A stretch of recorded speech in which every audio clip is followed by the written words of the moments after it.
Tell me, what steps, give me two or three, that people typically take that they shouldn't be taking? Well, the first one is that typically the attorney's first thing they want to do is, well, let's get them in for a debtor's exam. And in the meantime, we'll be sending out some interrogatories. Well, interrogatories are written questions that they have to answer under oath, and they ask the same questions generally that they would ask in a deposition.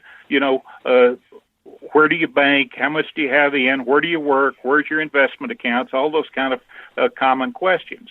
Or they bring them in for a deposition, and they give them what's called a subpoena DT, which is subpoena ducis tecum, which means bring with you the documents or the records. And they fail to bring them. Surprise, surprise. When they get to the deposition, they don't have any, or certainly not 80 or 90% of the records they're supposed to bring, and the ones they bring are incomplete.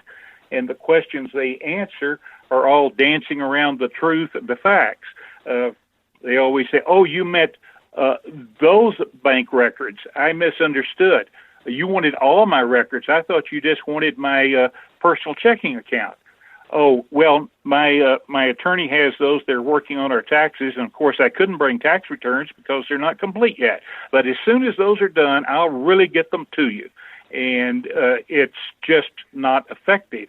I think that taking an early deposition before you have the answers to at least 80% of the questions, and I know this is kind of a strong position, but I think it should be malpractice, because the only thing you're accomplishing with your early deposition is you're telling the debtor what you know and what you're after, so they can really go hide that information and make it much more difficult, more expensive, if not impossible to get it.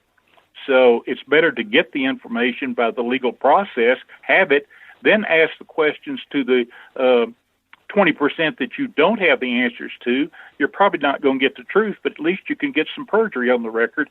So when you don't get the answers to those, you've got some additional charges that you can hold over their head to encourage them to settle.